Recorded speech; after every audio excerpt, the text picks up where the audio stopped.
Hey, everybody, and welcome to our webinar today, Social Good Groundbreakers, How to Create an Engaging and Impactful Social Good Campaign. We've got a fantastic agenda for you today, and I'll walk through the agenda in a minute.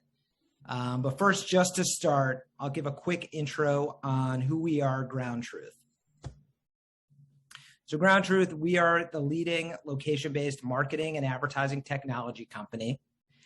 And we leverage MRC-accredited location and visitation data, so offline behavioral data, to build high-performing omni-channel advertising campaigns for businesses of all sizes.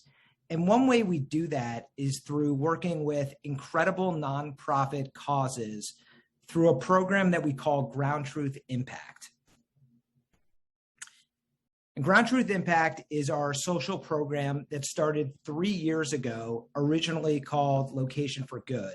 And it's evolved into Ground Truth Impact, which is a social good initiative focused on creating sustainable change within our communities. And we've partnered with organizations such as the American Red Cross, Headcount, the Ad Council, and we recently shared news that we are officially national partners of No Kid Hungry, who's joining us later today. So as far as the agenda today, I'll just cover some quick ground rules before we start on our session. We'll follow that up with our keynote by Diana Hovey, SVP of Corporate Partnerships at No Kid Hungry. We'll follow that with a fireside chat with her and I. And then we have an awesome panel for you with Eric Carlson, VP of Platform Sales at Ground Truth, Megan Cantrell, Associate Director of Digital at No Kid Hungry, Jason Beer, CEO and Chairman at the FIA, the Federation for Internet Alerts, and Catalinas Stan, who's the Manager of Community Engagement at iHeartMedia. We'll follow that up with a Q&A, and then we'll get you on your way. So a few housekeeping notes before we start. So all participants are muted. So you'll note that you are muted. A recording will be sent out to all attendees and registrants after the event. Throughout the session, feel free to submit questions via the Q&A function. And we do ask you to fill out the webinar poll at the end just to let us know your feedback for today's session so we can continue to offer you high quality webinars. And then as far as follow-up questions, you can email adexpert@groundtruth.com or just connect with your Ground Truth representative. All right, so for today's keynote, I have the privilege of introducing you to Diana Hovey. Diana is the Senior Vice President of Corporate Partnerships and a member of the executive team at No Kid Hungry.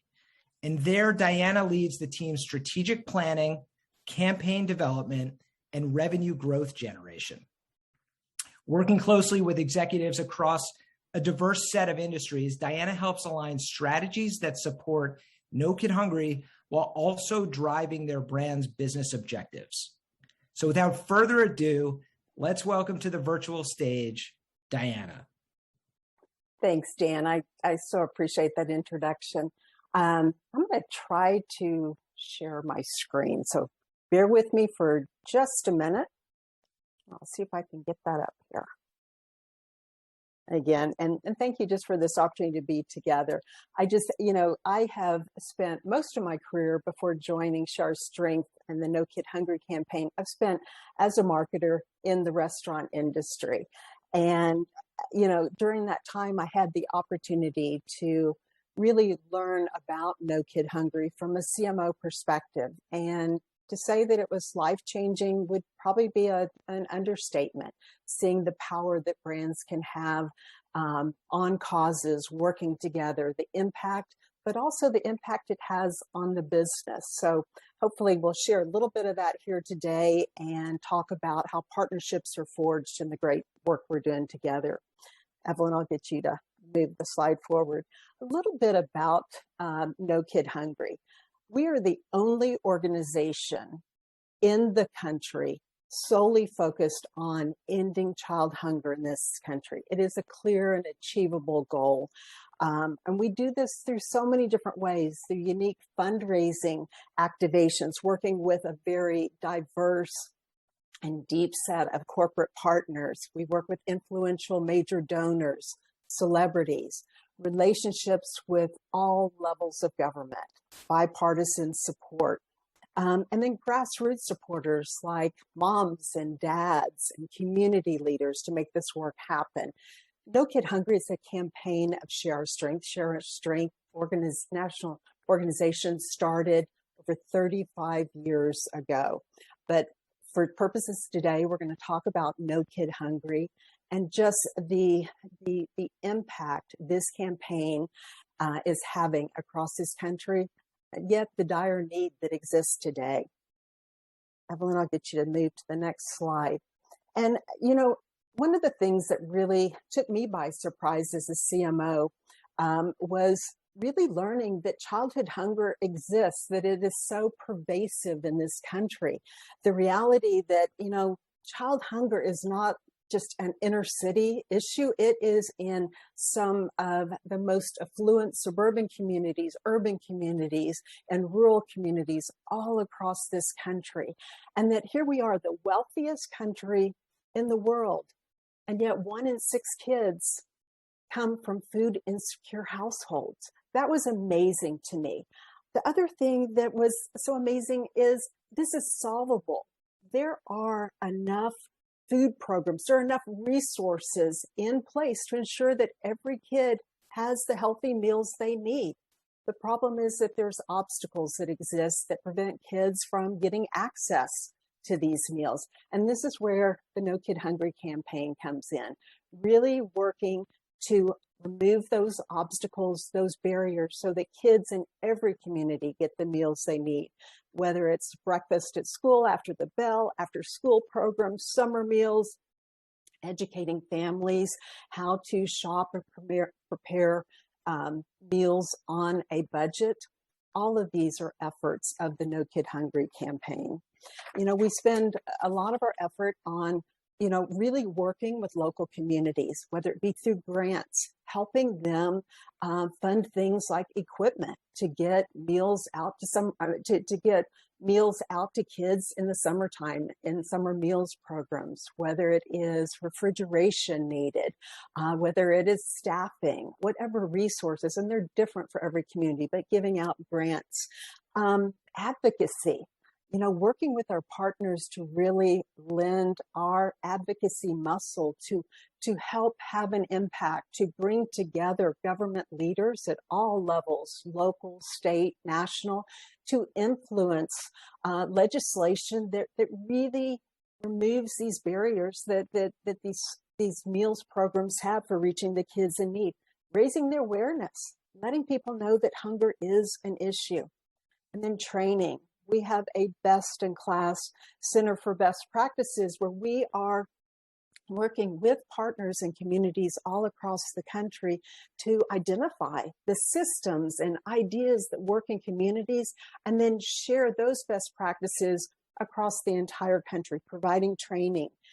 Then outreach, you know, helping families know where to find resources, where to find meals for their kids. And then research. We sponsor a tremendous amount of research to really get at the root causes of child hunger and let that help inform the way we work with partners to create solutions. Evelyn, I'll get you to move to the next one. You know, prior to the pandemic, over the last decade, we had seen child hunger reduced by a third, more than a third in this country. And this was due to the great work that No Kid Hungry was having with a lot of other partners, nonprofits, community organizations, teachers, schools. But to see child hunger reduced over a decade by a third was huge progress. And as you all know, a year and a half ago in March, the world stopped. It literally stopped. And with the pandemic, we saw all that progress that had happened in that decade completely erased. Since the start of the pandemic, literally from day one, No Kid Hungry has been on the ground in communities all across the country, providing over $97 million in funding to over 2,300 schools and community organizations all across all 50 states, Puerto Rico, DC, and Guam. And each one of these grants really were, specific to each organization, to each community, just to ensure that kids and their families knew where to get the food they needed. We also, at the same time, we're really focused on, communities of color that were hardest hit by the pandemic, with over 2/3 of our grants going to communities of color where the Latino and Black families were facing just untold challenges that were further escalated as a result of the pandemic. And nearly 1/3 of our grants at this time were going to rural communities. You think about how hard hit rural communities were, where kids were no longer getting their meals in school. How were we reaching out to those communities? At the same time, we were working with legislative members to get increases in food stamps and SNAP benefits for families. So all of these things, we were literally touching communities everywhere and bringing together resources. This has been just a huge part. And when you think about crisis and recovery, we're still in it. You're all watching what back to school looks like literally this week, and the uncertainty, and the need still exists. Just so much uncertainty out there still, and we're in the heart of it. Evelyn, I'll get you to mute. One of the things that I am so proud of is our partnership with Ground Truth. We've been working together since 2018, and as Dan mentioned at the start of the call, our opportunity to forge a national partnership, we're so proud, just announced in the last couple of weeks. When I think about a partnership, I think about the passion that each party brings. And I can tell you that when the pandemic hit, one of the first calls that came from Ground Truth, saying, what can we do to help? And certainly Ground Truth being based in New York, saw what was happening with everything shut down. All these kids that were used to getting meals at school, all of a sudden now were struggling, these families struggling to make ends meet, and jumped in and said, how can we help? And immediately helped us with our free meals finder site, which told families by texting 877, or texting food or comida to 877-877, were able to find free meal sites right in their community. By working with Ground Truth, they were able to target where these families were and where the closest meal sites, and really helping connect these resources. With this, Ground Truth was able to help us connect 11.5 thousand families in New York City, help them find free meal sites. We saw over 6,000 clicks from families wanting to learn more about additional SNAP benefits in Texas. And where this came about, I happen to live in Austin. We all remember last February when the freeze hit here. We were without water, we were without power for a week, and families were without food. At this time, the governor of Texas extended the SNAP benefits, increased SNAP benefits for families who had lost food as a result of the freeze. Through Ground Truth's partnership, they were able to help us reach these families to let them know these resources exist. So again, in time of need, Ground Truth was one of the first that picked up the phone, whether it was in New York, whether it was in Texas, just huge, huge partnership in the truest sense. So many, many thanks to that. And just continuing to raise awareness about the Free Meals Finder site and the pandemic EBT benefits. We've been able to reach families in more than 10 states through this partnership. So many, many thanks. Evelyn, I'll get you to switch.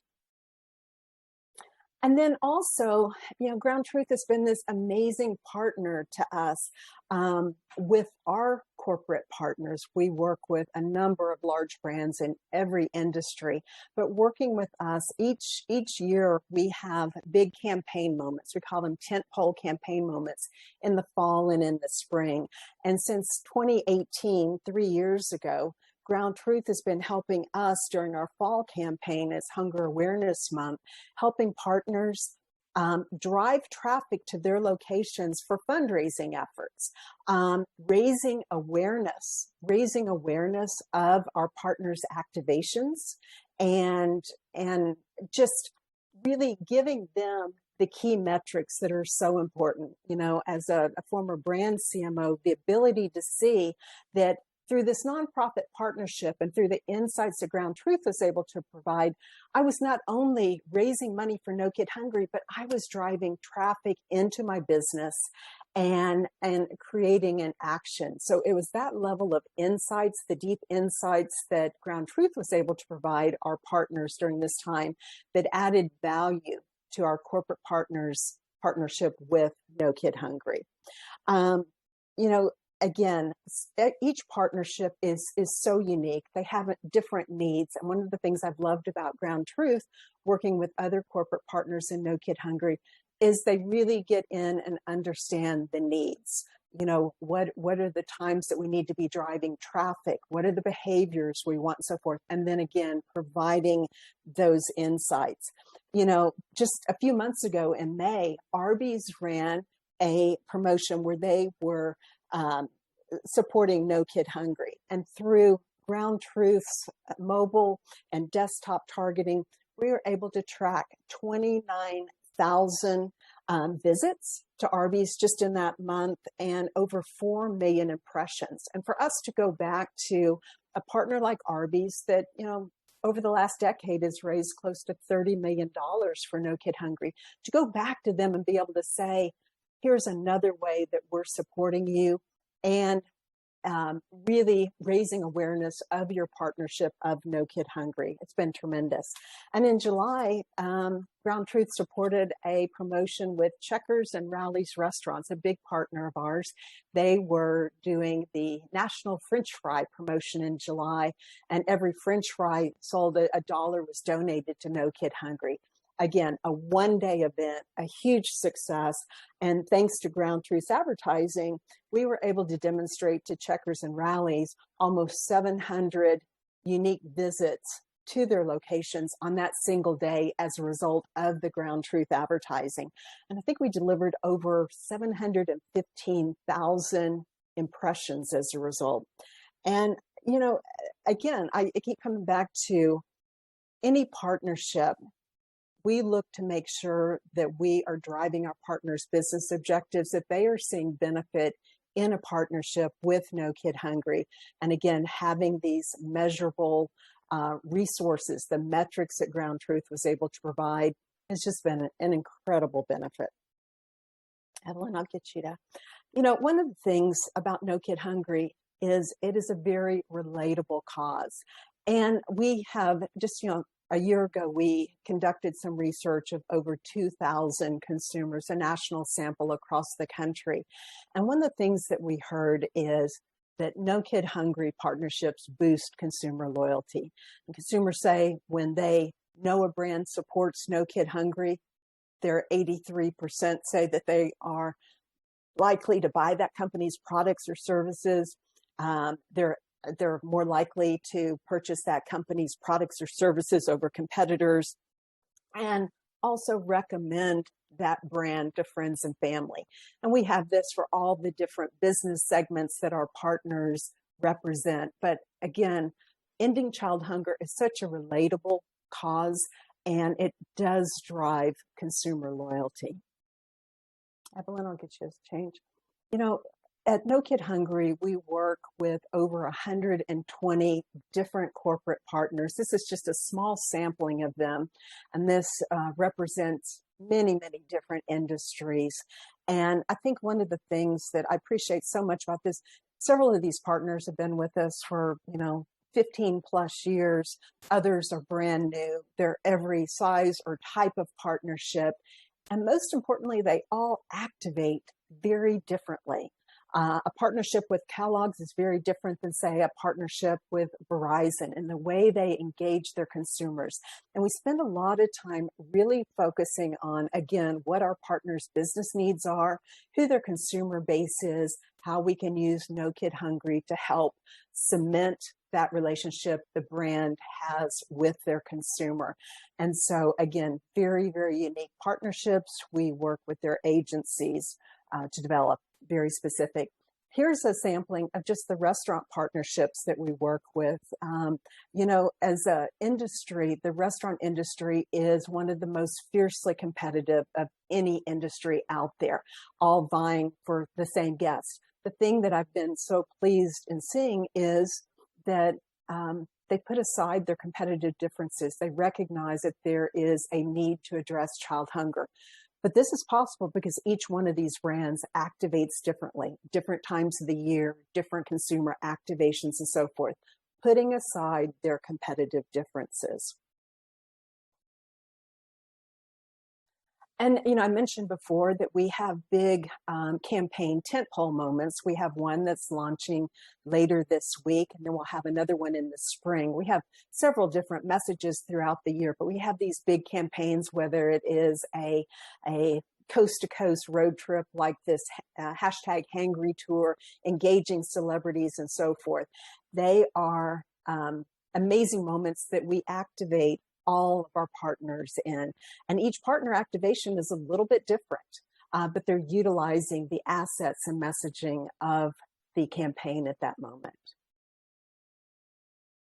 As I mentioned, we have a campaign that's launching later this week. You'll be hearing a lot more about it. I don't want to share too much in advance, but one of the messages that is so important right now is that communities and families, everybody is still rebuilding. We're still very much in the pandemic. We recognize we have a long way to go. 1 in 6 kids, their families are facing hunger at times. We need to be there for them and really looking at rebuilding. So there's a very exciting campaign supported with all sorts of digital media, partner assets, extensive national and local PR, really from the voice of kids, helping them, helping understand from a kid's perspective what it means to imagine a better tomorrow. So you'll hear a lot more about that in the coming weeks. I throw this slide up here, because I know this guy well. John Miller is the CEO of Denny's. He's a mentor. He's a longtime friend. I've worked with him early in my career. But, John and Denny's, they have raised nearly $10 million over the last decade for No Kid Hungry. And this quote of John's just always rings true to me. People ask me all the time, how does helping others help your business? And I tell them, I believe it's the price of entry today. Our customers want to know that we're doing something noble, that we're involved, we're giving back to our communities. Anymore, it's not okay to just sell a product. You have to be demonstrating your support and giving back. And we have case after case after case of how being a partner with No Kid Hungry is good for our partner's business, as well as really driving change, improving kids' lives, ensuring they're getting the meals they need. And with that, I'll stop. Sorry for a little bit of the technical difficulty on the front end. And Evelyn, thanks so much for driving. Dan, I'll turn it back to you. Excellent. Thank you so much, Diana. That was great. Okay, so we're going to now transition into fireside chat. So I have a bunch of questions for you, Diana, topical on that presentation. I don't think I introduced myself, so I'll just real quick. Dan Silver, I'm SVP of Marketing at Ground Truth. I oversee all of the marketing activities at the company and helped put together the partnership with No Kid Hungry that Diana spoke about. So you did talk about how the pandemic has halted some of the progress in your goal. So what would you say, and maybe that's it, But what would you say are the biggest obstacles that No Kid Hungry is facing currently? Dan, it's still always about conveying the urgency of our work, reminding people that hunger, in fact, is an issue in this country, that it's a dire problem, that 1 in 6 kids at times are waking up not knowing when their next meal will be. And at the same time, we see many on this call have young kids starting back to school. It's anything but normal. Meal disruptions continue. There's so many kids that rely on school meals, whether it be breakfast, lunch, after school, that those programs have all been disrupted by the pandemic. So again, I would say the number one issue is keeping the foot on the gas and making sure people know that this is a continued issue, and being there for our partners on the ground with resources, with funding, with training to help them get through a challenge that continues. Yeah, I mean, that 1 in 6 children stat, which I know you talk about a lot, it just never ceases to amaze me. It's just so shocking. So you did mention back to school season, which we're in right now. So as we do approach the back to school season, are there any initiatives that No Kid Hungry is focused on to get food to these students? I think one of the things that we learned over the last 18 months is flexibility. Every single school district, every single community group has had to do something entirely different. Loading up meals on a bus and driving out to rural communities. There are so many different practices. So I think flexibility is a definite key. Continued funding is incredibly important.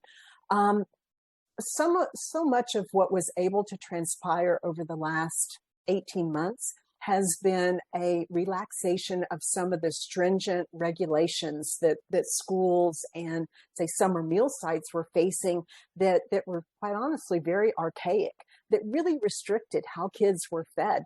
All of those barriers were lifted. So a lot of our work along the way paved going forward and will continue to be important as we advocate for that. Yeah, I think that flexibility is such a big one. And, obviously now it's on the forefront of everyone's mind, just being flexible. But, plans do change quickly, especially today. So what about just, can you give us some insight into just the No Kid Hungry roadmap for this 6, 9, 12 months? Yeah. What does that look like? And, how flexible is that? We pride ourselves. We're always focused on long-term sustainable solutions. We're always focused on what that long-term plan is. I think one of the things that we've learned, I keep saying, is the roadmap.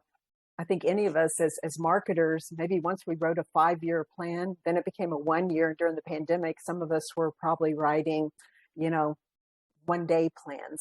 I would say flexibility, the ability to turn on a dime and look at where we can have short-term impact, but learn from what we're doing now as setting the stage for go forward long-term solutions.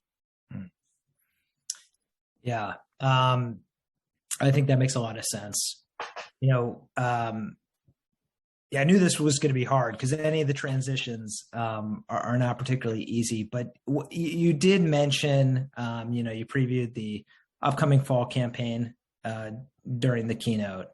Have there been any learnings from previous years that have been reoccurring, successful, campaigns that you've applied to your strategy last year?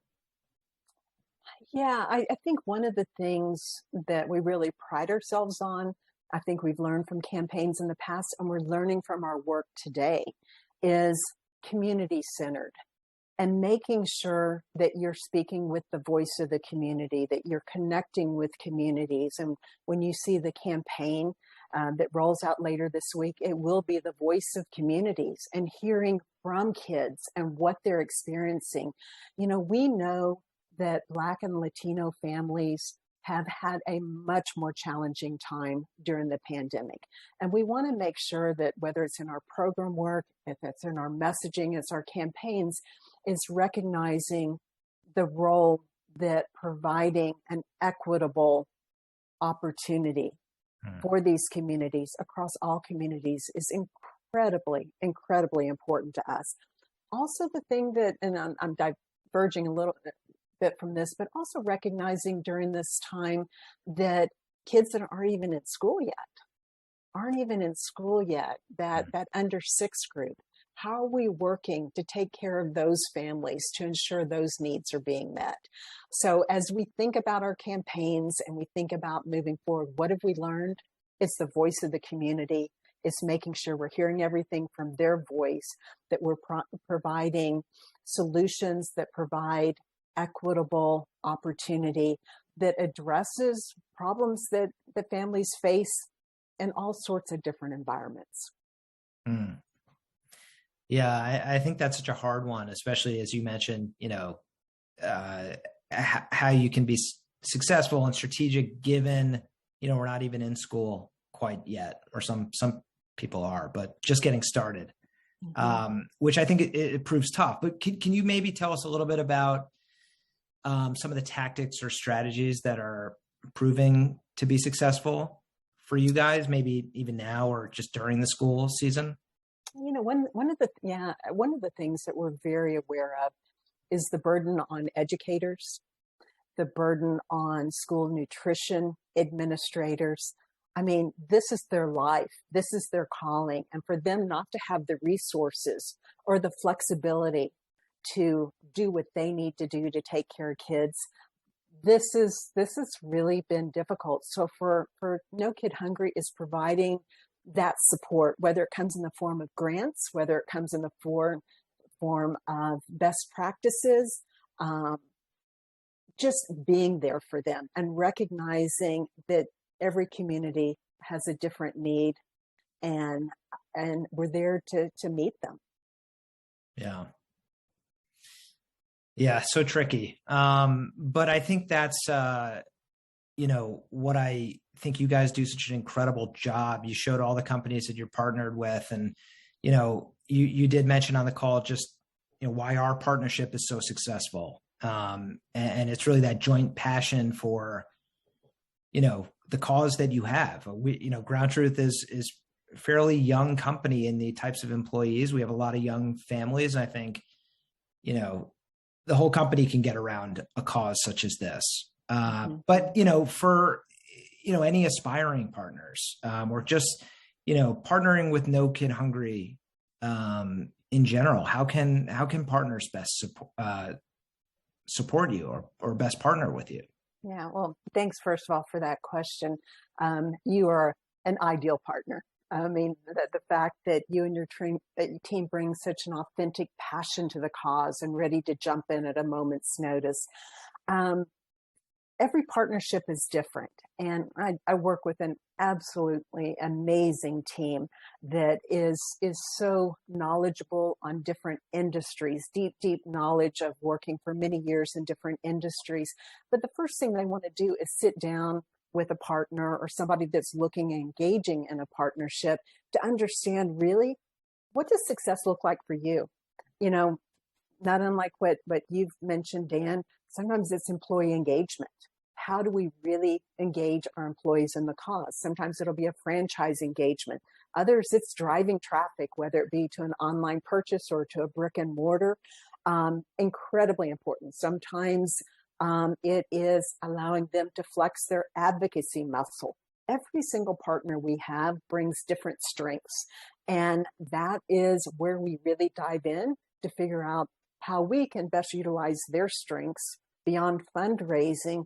What are the other opportunities with advocacy and so forth? And again, I can't emphasize enough, every partnership is very customized and very unique. And, we spend a lot of time sitting down with our partners, many on a weekly or multi times a week, having conversations about what we can do to enhance the partnership or take advantage of opportunities. I mean, I love our partners in the fact that they're always like, hey, I've got this crazy idea. I just thought about it. We want to launch it tomorrow. And again, I have this amazing team that just is always thinking about, creative solutions. Yeah, I mean, I think that came together so well for us just during, what you talked about in Texas with the flooding. And, there's so many things that just happen, and you have to spring to action and work together. And, clearly that just communication between the two companies, I think is just so important, because I think we know what we do well, what you do well, but, when you kind of put your two heads together and see what you can do together, it just kind of opens up a whole new opportunities between the two. Yeah. Yeah, go for it. No, I was just going to say, one of the things that as a marketer and as a partner that I absolutely love about Ground Truth is you're there with the right message, with the right audience, right when they need it. And, it has just been a game changer for No Kid Hungry. And as we've seen in some of the results from some of our corporate partners that have worked with you, they see it too. So many of our partners are challenged to go back to their boards to show specific metrics to say, yeah, I fed some kids, but yeah, I drove traffic. And, I don't mean to say it that way, but, they're having to drive their business metrics, and the ability to show both is where the magic comes together. So true. So I know we've got a nice audience with us today. I'm sure maybe some of them are thinking about potentially, how can they collaborate with No Kid Hungry? So if anyone's thinking that in the audience, where should they start? Yeah, well, nokidhungry.org, or my email, dhovey@strength.org. Either way, please, we would have an amazing team that would love to speak with anybody that's interested. And I think we've got some pretty amazing case studies of ways that different partners, different industries have worked with us, and be happy to share that. That's great.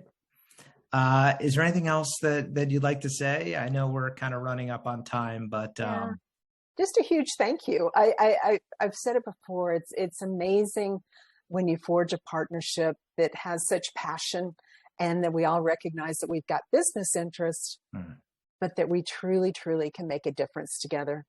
That's where the magic happens. I'm just so appreciative of this partnership. And so are we. I think, again, it all comes down to the cause. And I think just some of, what we've been able to do, we're kind of just scratching the surface. Obviously the mission has a long way to go, but we're excited to help you get there. And, I hope this session and this fireside chat, helped spur some thinking in the audience too. And, see if we can figure out some other ways to get there. Thank you. Thank you for this opportunity. Yeah. Thank you so much, Diana. Appreciate it. And now I will pass it over to Eric Carlson. He's VP of Platform Sales at Ground Truth, and we'll get into our next session. Great. Thank you, Dan. That was a great conversation. So thank you so much. And Diana, thank you for your participation and also for the work that you're doing. So thank you very much. We really appreciate it. My name is Eric Carlson. I'm the Vice President of Platform Sales at Ground Truth, and I'm honored today to be joined by three amazing individuals that come from three very different organizations. So I think to get started, it would be great to have them introduce themselves, speak a bit about their organization, as well as the mission that they're working toward. So Megan, why don't we start with you? Yeah, hi everyone, and thanks so much for having me today. I'm Megan Cantrell. I lead the digital team at No Kid Hungry, and I'll save any additional breath because I think Diana painted a great picture as to who we are, what we do, and I'm excited to be a part of the panel. Great, and thank you for joining. And Jason, what about you? And I think you also have something that you wanted to share on the screen as well. Yes, I do. But Jason Beer, I'm the chairman and CEO of the Federation for Internet Alerts. Hold on here. And I can go ahead and give you my overview of FIA now. Is that what you'd like me to do that, Eric? Yeah, that would be great. Now, can you see my screen? Yes. Okay, great. So basically, the Federation for Internet Alerts has been around for 10 years. It's our 10th year anniversary. We've been deploying alerts on behalf of alerting authorities and non-governmental authorities and missing children organizations for 10 years. We deliver Amber Alerts, and I'm showing you, an example of what those Amber Alerts look like on mobile phones, as well as alerts that interrupt publisher space in ad space for publishers around the world and across 30 countries. And we deliver in multiple languages, over a dozen different languages across the world, from Taiwan to Greece to Italy to Spain, Ecuador, all over the world, in Canada as well. And so FIA has quite a bit of technology that is public. This public technology is on our website, internetalerts.org, and there's a messaging page under Hub, and it shows the last 7 days of alerts. And so we're operating in a fully autonomous fashion. We have no human intervention. We, in the last 7 days, delivered almost 30 million impressions all over the world, with 11,342 clicks. And we've received 13,997 emergency messages from global authorities, and actioned on 1,095 of those. And we are delivering those impressions on an instantaneous basis in a number of different ways using our creative, automated creative capabilities. So you can see here hurricane warnings, kidnappings, fire warnings, severe thunderstorm warnings, all kinds of warnings are being sent out through our system. And I can go on here. We have a big partnership with the National Center for Missing and Exploited Children. We deliver most of their referred traffic. In 2020, they had 11.7 million visits to their site. Most of that is through our referred traffic. We have participated in over 29,000 missing child cases. And the breakdown of these missing children is here in a recent report that was released by the National Center for Missing and Exploited Children. A lot of these missing children are involved in endangered runaway activity or family abductions or lost, injured, or otherwise missing. In the United States, we have contributed quite heavily to the distribution of dynamically rendered alerts with images of children across targeted areas based on the ad technology that our partners have available to us. I'll go ahead and hand it back over to you. Great. Thank you. What a great overview. And I've already learned so much that I was not aware of. So thank you for sharing that as well. And then Catalina, I would love to hear about you as well. Hi, how are you? Thank you so much for having me. My name is Catalina. I'm a manager of communications, community engagement at iHeartMedia. And to just give a little bit of background of those not familiar with iHeartMedia, we are one of the biggest media companies in the United States. Across our various platforms, we reach 9 out of 10 Americans every month.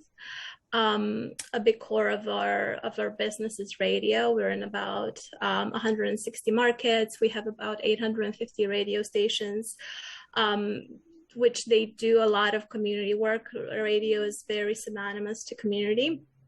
In addition, we also have the digital iHeartRadio app that you can stream radio on it, as well as music in general and podcasts. We have the iHeartRadio Podcast Network. We're the #1 distributor of podcasts, and we have over 700 original podcasts that are iHeartRadio original content. And then we also have our tentpole live events, which in 2020 have also became virtual. So now we kind of have a mixture of both of them.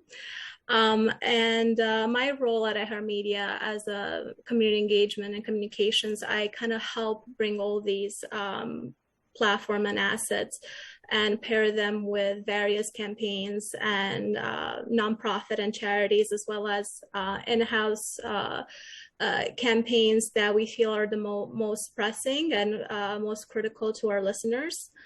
And they fall in various buckets, but I would say some of our biggest issues that we support would fall under family, social impact, education literacy, health and wellness, disaster and crisis response, and as well as environment. And as you can imagine, this past year has been a huge need for a lot of those issues, anywhere between the education gap with remote learning, food insecurity, as No Kid Hungry very, knows this way too well, and as well as disaster and crisis response, whether it's COVID, whether there is flooding, wildfires, radio, it's right there on the ground to keep listeners informed, help them figure out the best resources.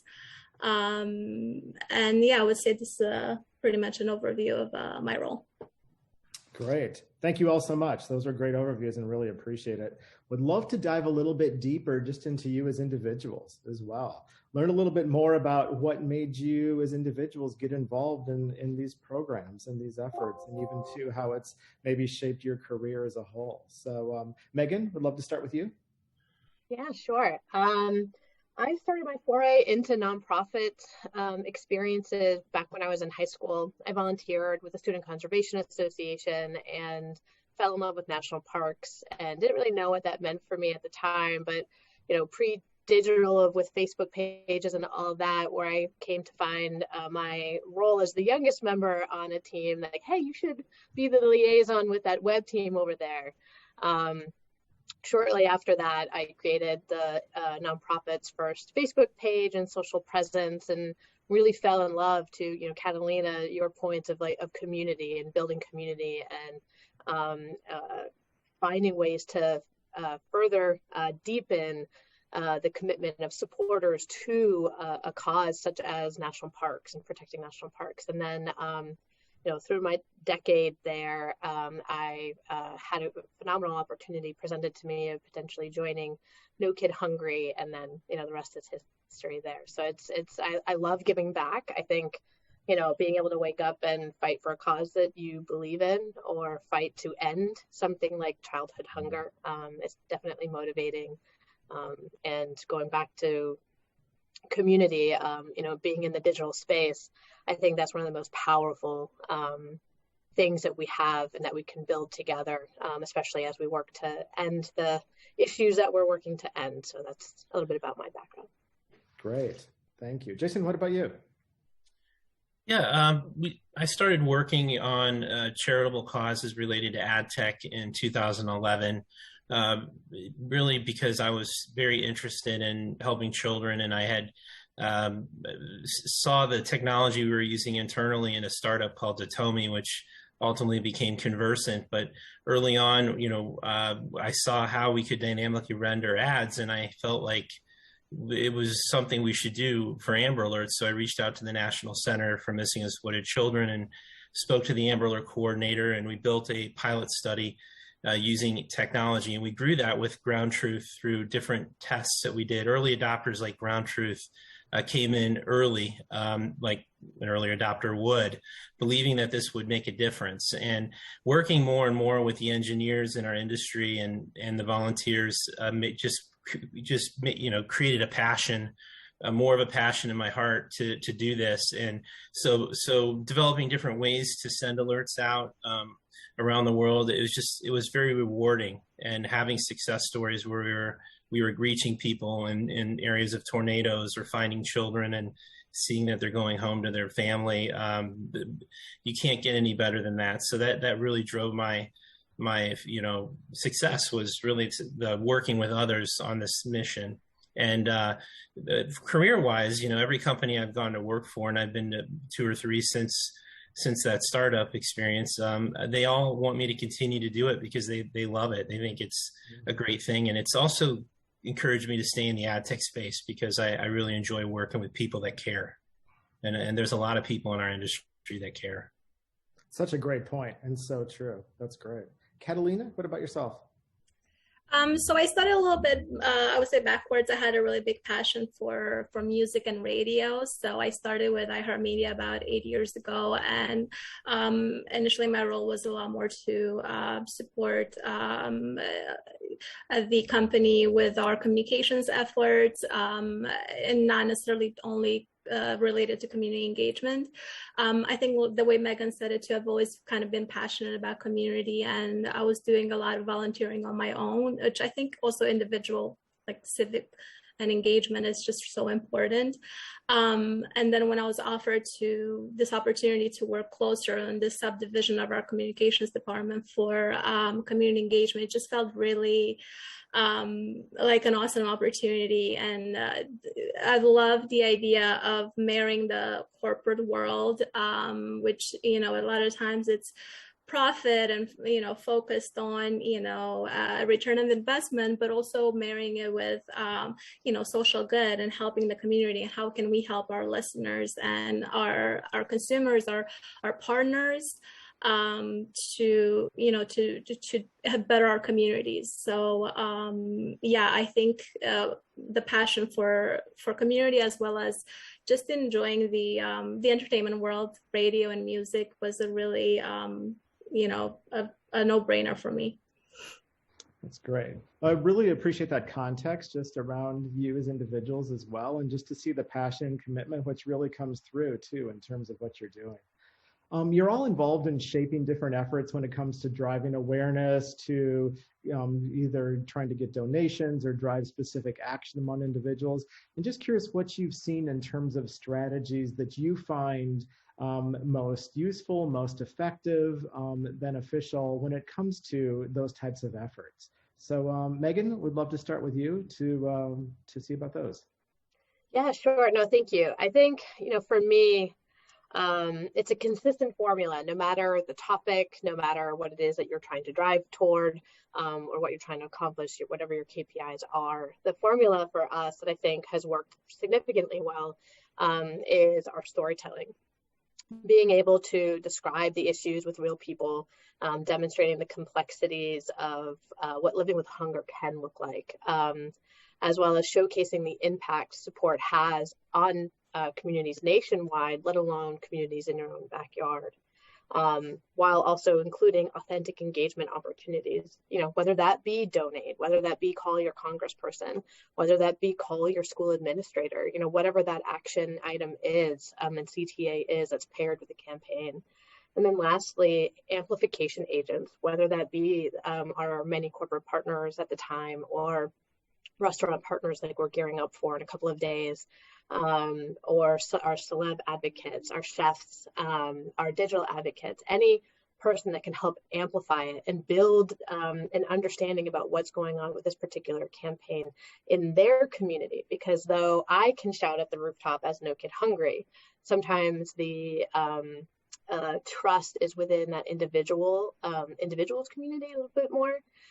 So if someone else can be talking about it a bit more, not just No Kid Hungry, we see deeper and deeper engagement, deeper understanding as to who we are and what we're trying to accomplish. Do you find yourself often testing new ideas or new strategies or tactics as well? Yeah, I mean, I call it a formula because it's, sometimes you weigh heavier over in one. How you storytell, comes out in very differently across channels. I mean, we've got over 150 different, communication channels across Share Our Strength as a whole, No Kid Hungry as a whole, whether that be local social handles, state social handles, across all of the different platforms.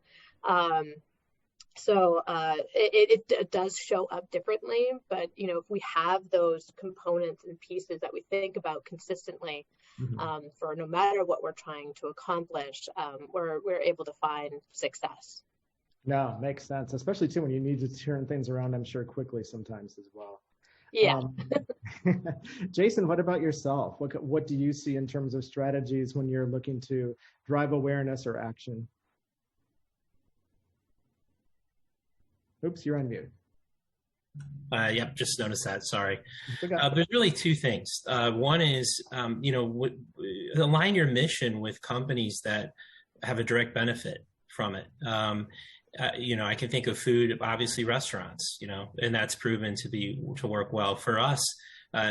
Federation for Internet Alerts has thrived on its relationships with ad technology companies and marketers, because we're leveraging real-time innovations that they are in driving messages to consumers ubiquitously across devices, and that's worked extraordinarily well for the Federation for Internet Alerts, and it's even strengthened, I think, the realization among marketers that the space itself, display space on mobile phones and on computers, is an excellent way to reach consumers. So it's really a win-win for our donors, our contributors of technology. And then finally, I think the second thing is listen to your volunteers. We started with Amber Alert, and one of my volunteers came up to me in 2012 and said, I just noticed that a child had passed away from a tornado, and we would like to test this out with tornadoes. And we did. And, it presented an opportunity to partner with the National Oceanic and Atmospheric Administration. And so listening to your volunteers who are in the thick of it, developing technology or just any kind of social good is an excellent way to lead to other opportunities. If you listen to them, oftentimes you'll have incredible success. And that's happened a number of times throughout our history, working with engineers and working with solution architects on mission-oriented social good campaigns. Such a great point, because they're passionate too, and that's something that's important to them. So valuing that input is fantastic. So that's a great point. Thank you. Catalina, what about yourself? I would say a couple of things help, create a successful campaign. So radio is pretty much, our listeners view us as a companion. Whether it's their favorite on-air personality, whether it's Elvis Duran or Ryan Seacrest or Steve Harvey or The Breakfast Club, they were in their homes or in their phone. So we kind of have that connection, right, to the listener. And kind of what Megan said too, it's like the making the story, having a compelling campaign is really important. So I think once we identify with the partner, what's the key goal? Like, are we raising awareness? Are we're looking to drive traffic, engagement, donations, and then kind of bringing that and making a story, kind of having a campaign where we want to empower our listeners to, we don't want to sound preachy or catastrophic. We want to kind of bring something along the lines of, okay, this is a problem, or this is something you should be aware of, but this is how you can get involved. This is how you can, empower yourself and help you and your community. So I would say definitely the way you position the message is most important. That's a great point. Thank you. So interesting. So I work for a media company and often think of competition, right? Like always going up against competitors in different ways. And when initially this question was mentioned to you, the take that the three of you had around quote unquote competition, I found very educational and humbling as well in terms of how you spoke to it. So I would love to just hear you speak to that a little bit again, because I thought it was really interesting. And Megan, we can start with you actually, because I know that you talked about competitors, but really view them as partners. Yeah, I mean, especially when you're all fighting to end childhood hunger together, it's hard to look at someone who is, competing in that space as a brand, as a competitor, someone you're trying to work against. When oftentimes nonprofits, there are a lot of nonprofits focused on sometimes the same thing or certain aspects that are similar to the same thing, where we create alliances, all working to ensure that we're working toward that collective end goal, regardless if we are side by side or potentially not going to get that donor because they didn't like the way we did something. But it's really important to, and Diana had mentioned this too. Every community is different. The issues that surround hunger is different. And so when we listen to that community about what are the struggles there, and we work together with partners on their ground, to try to solve that. It's that collective effort, that collective convening that allows us to be problem solvers and to continue to inch community by community to work to ending hunger in that community. So that's how I look at it. I think that's a successful way in which we can all try to solve all of the problems that we collectively have. No, love that and love that vision. Thank you for sharing that. Jason, I know that one of the things you mentioned was some of the differences of for-profit and not-for-profit. Oops, still mute. Yes, there's a difference between obviously companies that are out to generate revenue for their success and us who we're not really in it for the money. We're in it for to save as many lives as we can using our technology. And a lot of times that leads to different outcomes. For-profit companies tend to stick in a region or an area of the world. FIA doesn't. FIA is global. We're in the poorest of countries. We're in the richest of countries. We are the largest global distributor of alerts with over 6 billion impressions over the last 2 years. We're not seeking to get paid for what we deliver. We have volunteers that donate impressions for free. It's a cost, but it's the cost of saving lives, and it's a different perspective. Certainly, there's a lot of reasons that we align with for-profit companies. We all use the same alert hubs to ingest data. We're working together in parallel to get information out. We've had partnerships with the biggest for-profit companies that are doing alerts, and we even supply data to some of them. So it's a win-win for everyone. There's never been a feeling of any competitive nature. In fact, I'd say we have taken on the brunt of serving missing child alerts around the world because that's not necessarily the most profitable thing to do, but that's okay. And the for-profit companies understand that, and they're happy that we're doing it. Great point, and I'm loving this theme. And Catalina, I think you have something similar in that vein as well. Yes. I was just going to say, to kind of piggyback on what Jason and Megan said. Also, my boss always makes just jokes. There's people in our company that sell media, and we're in the business of giving away free media. So it's our job. It's easier, and it's more. It's less fierce, less competitive. And to Megan's point, there are a lot of coalitions, because at the end of the day, the biggest issues that are facing right now our communities are going to be very similar for a lot of these companies, whether it's food insecurity, opioid addiction, mental health, unemployment, housing, security, environment. We really all are in the same boat, and we really all are, kind of fighting for the same, greater good. So I would say, when companies get together and put in their biggest assets and resources for these companies, which everyone wins. So yeah, I would say it feels less competitive and more collaborative. Great. Great word to spin that around too as well. Love that. Yeah, definitely collaboration. I know we're running a little bit over time, but there's a really important subject that I wanted to get to, because I thought the input that all three of you had was really interesting. And that was around the fact that, over the past year and a half, with everything that's really changed, but everything requires some sort of pivot in some sort of way of, or also just seeing some things evolve and changing that you hadn't seen before. And I thought that the input that all three of you had was really interesting. And I think we'll start with Megan around that, because I know part of it is just the overall increase in what you're seeing of hunger as well.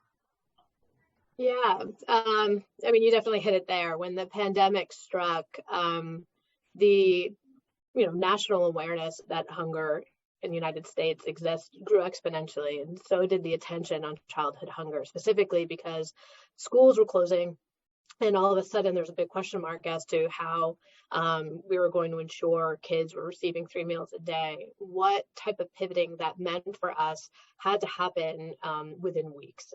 It changed some of our department structures. It changed some of the ways in which we utilize technology, of which, Ground Truth and iHeartRadio, both of you are very aware of our texting service that we have, that Diana had mentioned, text food or comida to 877-877.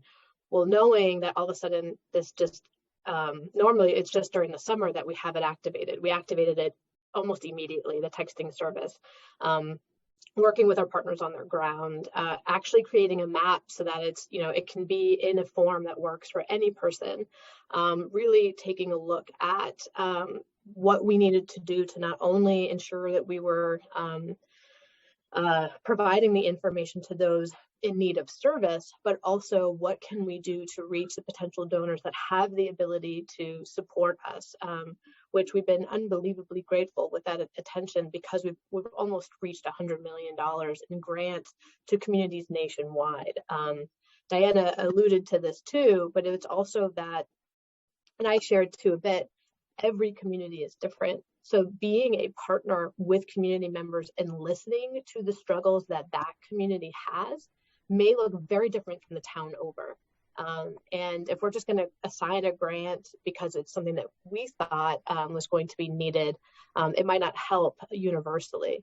But sometimes our grants pay for cooler bags. Sometimes our grants pay for bus drivers to drive out and be the service and go to communities instead of kids coming to the door.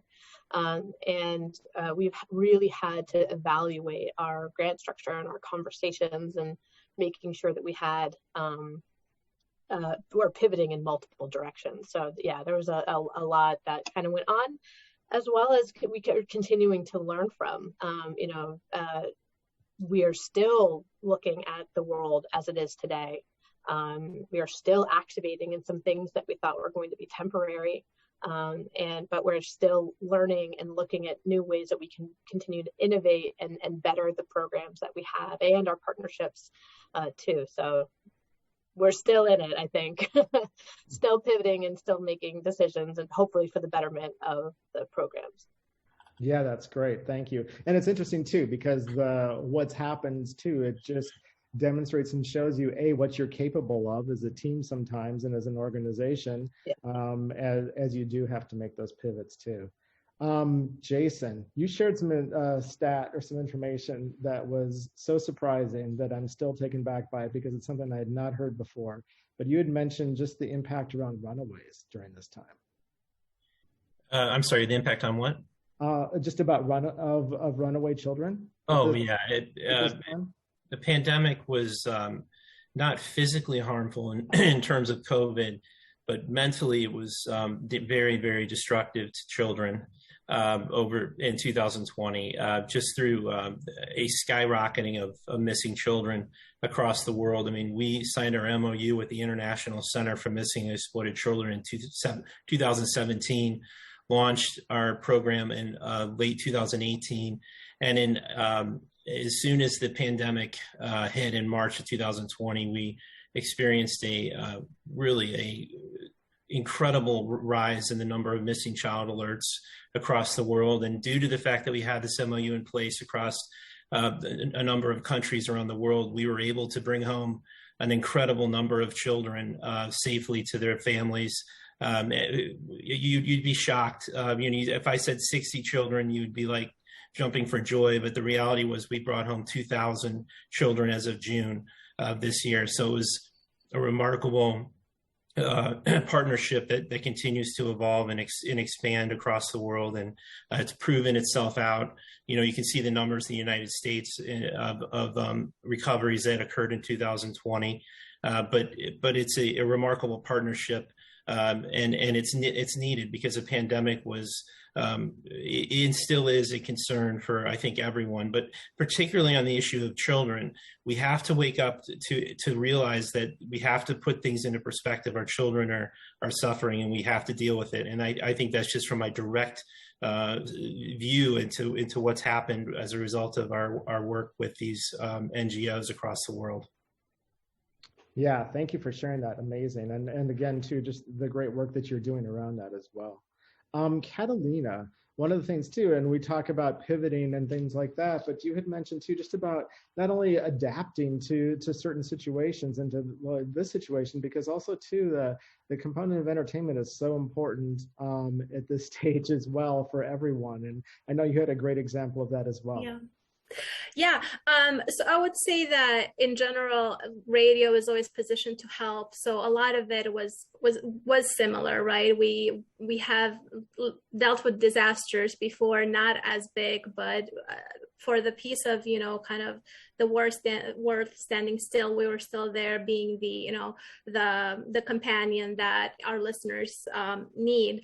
But I would say a lot of our business and day-to-day changed completely. And our jocks and our owner personalities started recording their shows from home, which was something that's never been done before. And there've always been such a big, we're audio, right? So everything has to be like, crystal clear sound. So there was all these challenges that, people like our teams had to figure out within days of how are we going to pivot from our in office.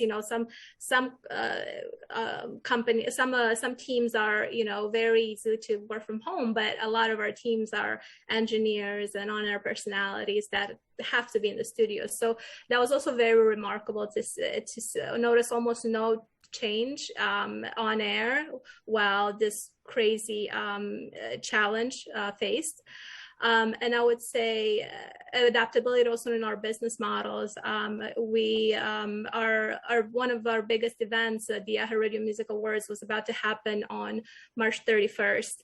And everything, we knew about COVID since, I don't know, in December, right? We kept hearing about it, but it was just something very distant, right? It's happening in Asia, it's happening in Europe, it's not going to get here, right? So a lot of it, we're kind of living in this like, this bubble, thinking that it's not going to come to the US. And then in March 13, when the WHO declared it a pandemic, the whole world shut down. So we were supposed to have a live event with thousands and thousands of people in Los Angeles. We had our prime time on broadcast TV. And then, there was nothing to do about that. So within 10 days, our programming and entertainment teams completely pivoted from a live event to the first ever virtual event that was in the United States. And there was a lot of challenges connected to it, because you'd have all these artists that usually they have so many people in their teams, making sure they sound great, they look amazing, having these stripped down performances in their living room. So it was called Deliver and Concert for America. And, it had this, we hope to have this purpose of kind of just bringing kind of lighthearted content in a very heavy atmosphere when everyone feels hopeless. But also making sure we don't sound tone deaf, because it's still, while you're trying to find some relief and comfort and smile, it's still in everyone's minds. So the part of fundraising and helping the community became even a bigger component of our event. And we partner with Feeding America and First Responders Children Foundation. And just from donations from our listeners, the event raised over $15 million, which it was pretty remarkable, for an event that was really, we've spent months, sometimes years, putting these events, together. Something that, was really within like 2 weeks, spun around. So I would say adaptability and resilience has been a big story of 2020. Hoping, it's for the better. And, sometimes we can be very resilient, right? But sometimes we kind of also want comfort, and, it's good to be resilient, but at the end of the day, we're hoping the people don't have to be so resilient in the future, right? And that's why we're here, to hopefully help people like get some of that relief. No, thank you. Great examples. And two, things you take for granted that you don't even necessarily think of too, like the personalities needing to have such quality Yes. equipment to be able to continue what they're doing and things like that. And I think if Yeah. someone had told you previous to March, you have 10 days to take a live event and change it into something completely different, and we go. That's gonna air, on Exactly. prime For the time, and world, everyone's at home, basically. so everyone's gonna watch because no one has anything else better to do. Exactly. So, yeah. So that's awesome. No, thank you so much. Well, thank you. I know we're running a little bit over, but I could continue this conversation probably for hours because the three of you are amazing. So thank you so much, not only for some insight as to who you are as individuals, the companies that you work with, and the different projects that you're involved with. It's really been insightful and fantastic. So thank you so much to the three of you. We really appreciate Thank you. it. Thank you. Thanks so much for having me. Yeah. So if there are any questions, I know that I'm not sure. I think we had actually asked a couple of the questions that had come in initially.